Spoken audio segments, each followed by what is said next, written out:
ஹொசூர் அருகே மனைவியை கொலை செய்துவிட்டு நாடகமாடிய கணவனை போலீசார் கைது செய்தனர்.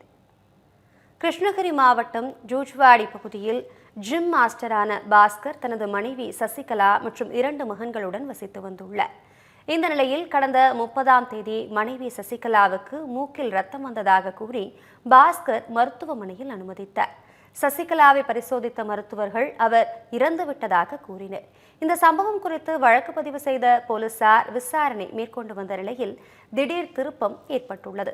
மனைவி சசிகலாவின் கழுத்தை துணியால் இறுக்கி கொன்றுவிட்டு பாஸ்கர் நாடகமாடியது போலீசார் விசாரணையில் தெரியவந்துள்ளது.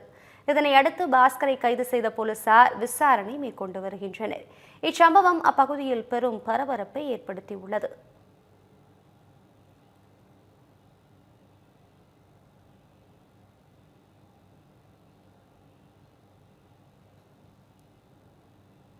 ஆனால் வாயை கட்டி துணி நுந்தி வாய்க்கு கை கட்டி காலை கட்டி வச்சுக்கிறான். அவனே தான் போட்டுக்கிறான். ஹாஸ்பிட்டல்லையும் யாரும் இல்லை, பக்கத்தில் யாரும் இல்லை. அவனத்துக்கு வந்து ஹாஸ்பிட்டலில் போட்டு எங்களுக்கு ஃபோன் பண்ணிக்கிறான். உன் பொண்ணு செத்து போச்சு வாங்க. 2 முறை இந்த ஹாஸ்பிட்டலில் அட்மிட் பண்ணிக்கிறேன். இவன் வச்சு இது 3ஆவது முறை. இப்போ ஒரு 6 மாசமா ஏதோ ஒரு பொண்ணோட தொடர்பு வச்சுன்னு இருக்கிறான் சார். அது வந்து இந்த பொண்ணு கேட்கவே உன்னை வந்து சாவடிக்காது விடமாட்டேன்னு சொல்லிட்டான் சார். என் பசங்களை நான் பாத்துக்கிறேன், விட்டு போயிடு. அவங்க மாமனார் கூட சொல்றாங்க சார், இந்த மாதிரி யாருன்னா சொல்லுவாங்களா? யாருக்குமே இந்த சாவு வரக்கூடாது சார். அச்சி சாவட்டிட்டாங்க சார் அந்த பொண்ணை.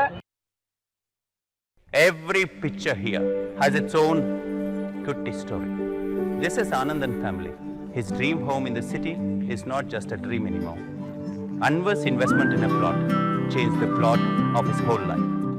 John definitely couldn't live inside the box, so he thought a little outside the box. 15,000 happy stories in 12 years across many cities.